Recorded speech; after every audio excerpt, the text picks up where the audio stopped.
María Belén Jerez en su columna Economía y Género. ¿Cómo estás? Buenos días. Buenos días para todos. ¿Qué tema has preparado para compartir con nuestra audiencia hoy? Bueno, un poco siguiendo con la línea de la columna anterior, en donde había hablado sobre economía popular y había introducido esta categoría como una categoría de ruptura junto con la economía feminista. Es una idea que trabaja Amalia Pérez Orozco y en ese sentido me interesaba como andar un poco más sobre la categoría específica de la economía feminista. En esta oportunidad no traje datos, sino más bien conceptualizaciones teóricas y la idea de poder pensar un poco más cómo puede esta categoría de economía feminista, de algún modo cuestionar todo lo que las otras líneas de pensamiento no lo hacen. Entonces, la idea sería como un poco pensar, digamos, una mirada distinta de la crisis y la economía a través de esta perspectiva. Y al respecto, me pareció bien pensado en este contexto de pandemia, porque si bien se pueden abordar múltiples temas, estamos tan sujetos a este contexto que por ahí se torna difícil preparar algo que quede por afuera o separado de... Sí, es imposible. Entonces, pensábamos que cuando se hablaba de crisis económica, a veces se suele pensar solamente como en estallidos de diversas bolsas de acciones en bancos o empresas que quiebran masivamente, por ejemplo, como fue en la crisis de los años 30. Pero todas, digamos, las generaciones hemos estado marcadas de algún modo por alguna de las crisis y cada una ha sido acompañada por la reapertura de interrogantes y discusiones, y este es un contexto que abre un montón de nuevos interrogantes, como por ejemplo, ¿qué es lo que entra en estado crítico? ¿Cuáles son las causas? ¿Cómo se resuelven? Como dije antes, hay distintas perspectivas económicas que han intentado a lo largo de la historia darle respuestas a la pregunta, pero por ahí no han tenido mucho consenso. Por esa cuestión se piensa un poco que no se hubiera llegado de algún modo a esta situación hoy.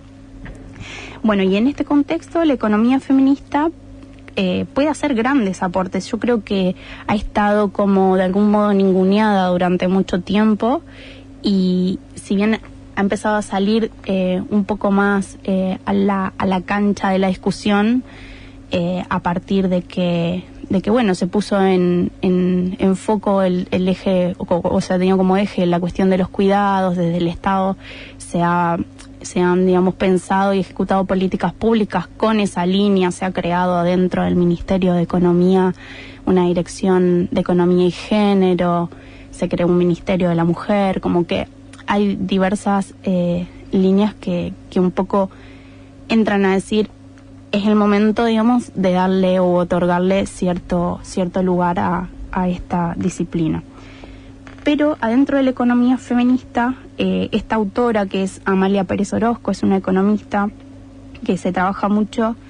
Ella, digamos, como que introduce distintas miradas feministas de la economía y dice que así como hay muchos feminismos, si no hay un feminismo, adentro de la economía feminista también se presenta una gran pluralidad de enfoques. Y al respecto divide las distintas miradas en tres corrientes principales. Una es la economía del género, de la que se habla muy poco. Otra es la economía feminista integradora. Y la otra es la economía feminista de la ruptura. Sobre esas diferenciaciones es sobre lo que voy a hablar o tratar de acercar ahora. Bueno, la primera, que es la economía del género, se caracteriza por heredar los valores propios de la economía hegemónica, principalmente el valor de lo individual, la meritocracia y la igualdad de oportunidades, un poco por encima de la igualdad de resultados.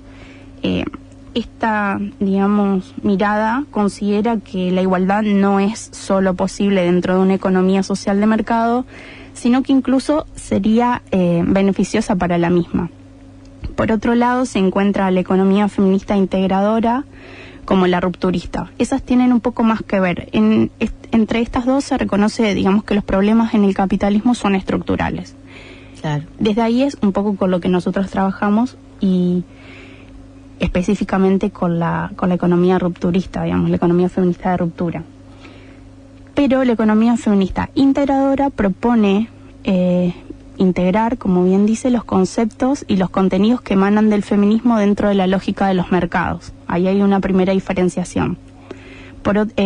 Digamos, en esa parte, digamos, la economía feminista de la ruptura presenta un quiebre más marcado respecto de las ideas heredadas del paradigma neoclásico, como que se desprende de algún modo más y viene a insertar otras discusiones. Esta piensa e interviene como a un nivel estructural, repiensa los conceptos y las formas de medición a la economía, que eso es muy importante.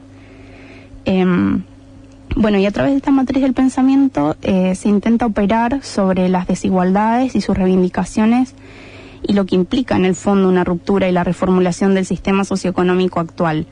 Por eso la idea es presentar, digamos, algunas de estas herramientas que brinda la economía feminista de la ruptura para pensar y reflexionar sobre algunos resultados del sistema económico vigente. Por ejemplo, lo que no se ve en la crisis, y que esto, digamos, ha estado como un poco más trabajado.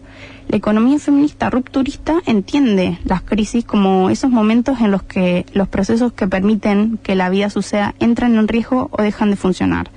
Se toma, por ejemplo, la crisis del 2007-2008, y en este caso, esta autora, Pérez Orozco, explica que el estallido no es la crisis en sí, sino que la misma es multidimensional, es profunda y anterior a su expresión más acabada. Y en ese sentido, la economía feminista de la ruptura nos brinda una mirada no tradicional que nos puede de algún modo ayudar a pensar las crisis de una manera holística y estructural, al permitir, digamos, analizar no solo su dimensión económica, sino también las sociales, las políticas, las ecológicas, entre otras, que es un poco lo que se está discutiendo, llevando adelante ahora. Pero bueno, lejos de, digamos, centrarse únicamente en las expresiones financieras o de mercado, es una corriente que coloca o pone de algún modo en la mesa la discusión de la crisis de los cuidados y la crisis de la reproducción social, digamos, dos dimensiones que, como vemos, son fundamentales para comprender los estallidos recurrentes. Bueno, con la reproducción social, como para explicar un poquito, nos referimos a los procesos que se realizan o que realizamos para garantizar el funcionamiento de la sociedad, como son cocinar, limpiar, lavar, hacer las compras, cuidar a los niños, a los adultos mayores, cuestiones muy básicas, pero que no están visibilizadas como una reproducción social y como una sostenibilidad muy grande de la vida. En los contextos, digamos, de crisis, las familias de algún modo se ponen a buscar nuevas formas de llegar a fin de mes con digamos, los integrantes familiares que se sumergen en el mercado del trabajo, pero al mismo tiempo no cuentan con espacios que garantizan el trabajo reproductivo, mayoritariamente las mujeres. Entonces, ¿cómo van a poder acudir al mercado laboral o cómo van a resolver las tareas domésticas y de cuidados? Las crisis de los cuidados tampoco, digamos, son indiferentes a las desigualdades, afectan incisivamente a aquellas personas que encuentran en peores condiciones económicas y, digamos, ponen mayormente la carga sobre los cuerpos de las mujeres. Un buen funcionamiento, se dice, de las instituciones financieras no sanaría estas condiciones del sistema, como supone la primera mirada, digamos, de la economía feminista que mencioné, que es la economía del género. Entonces, esta contracción de algún modo pone en relieve que el objetivo principal del funcionamiento del sistema, o sea, el motor, no es la reproducción de la vida humana, ni mucho menos la vida en general, digamos, teniendo en cuenta que nuestra relación con el resto de la naturaleza, sino, digamos, pone como un poco en foco el proceso de acumulación de capital que, como necesita disponer de trabajadores y trabajadoras para funcionar y producir valor, debe también resolver de alguna forma cómo comemos, cómo dormimos y demás, digamos. Y una vez que esto es visible, digamos, en la contradicción, se llama la atención el rol central que juega el trabajo doméstico y de cuidado, digamos, mayoritariamente llevado a cabo por mujeres, como siempre sostenemos, y lo indispensable que es para que pueda desplegarse todo el trabajo remunerado.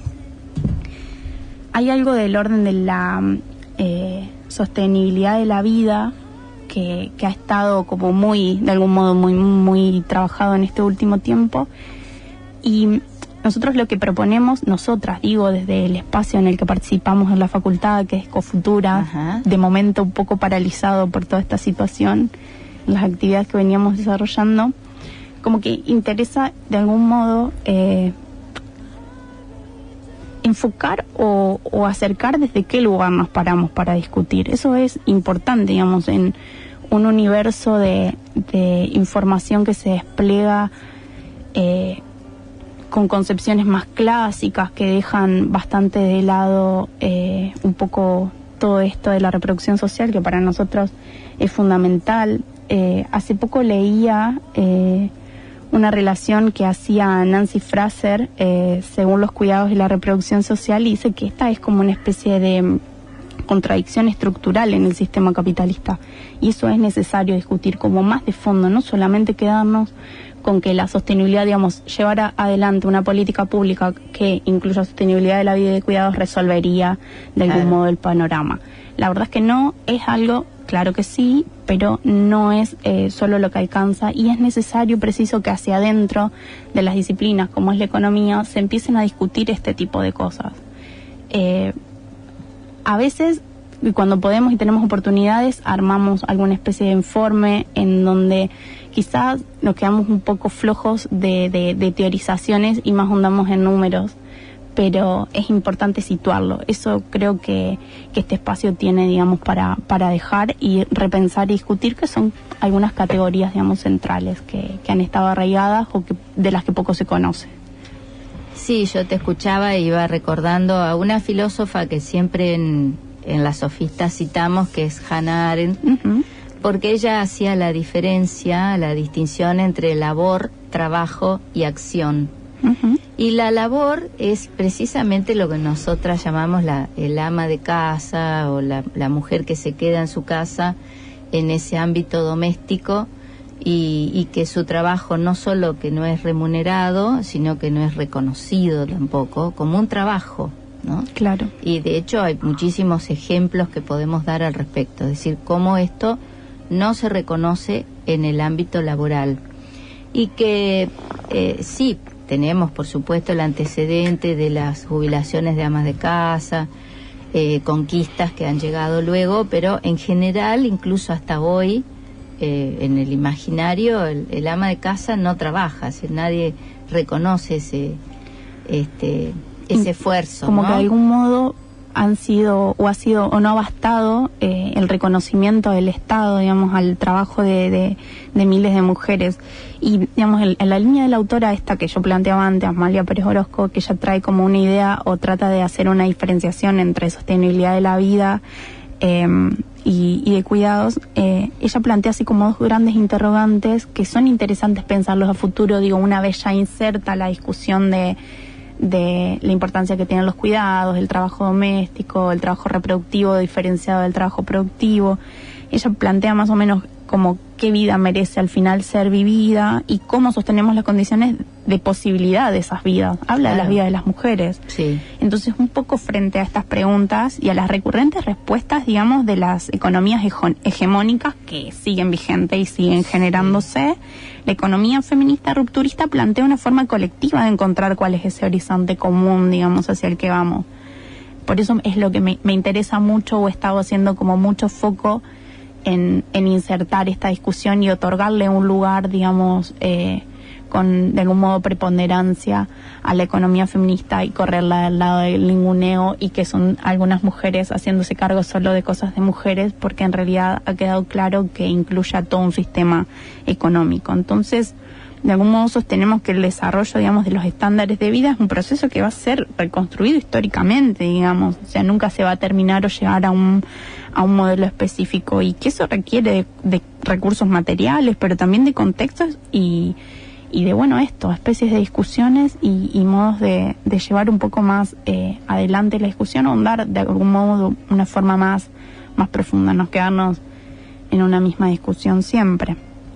Bueno, en definitiva, digamos, como que de algún modo esta idea que traje hoy implica cambiar la perspectiva del análisis que eventualmente hacemos, del análisis económico, a veces político, entonces reconociendo y dando un valor al trabajo no remunerado, cuyo objetivo directo es el cuidado de la vida humana, digamos. Eso ha quedado muy evidente a partir de este contexto. Sí, claro que sí. Y la acción, volviendo un poco a Arendt, es la acción, siempre es acción política.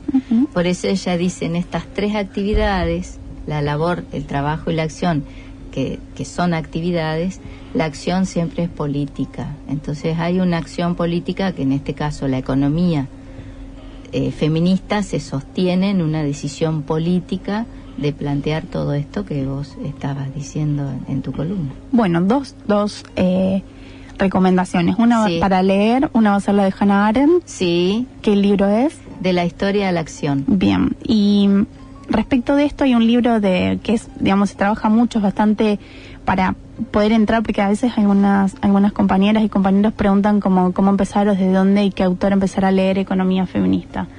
Hay un librito acá en Argentina, también creo que editado en México y España, que es de Mercedes de Alessandro, quien es hoy la directora de la Dirección de Economía y Género del Ministerio de Economía, que se llama Economía Feminista, y introduce las discusiones básicas de la economía feminista. Lo interesante de por ahí leer ese librito es poder también recurrir a las autoras que cita. Por ejemplo, está muy reconocida Amalia Pérez Orozco, también. ¿Es española Pérez Orozco? Sí, es Ajá.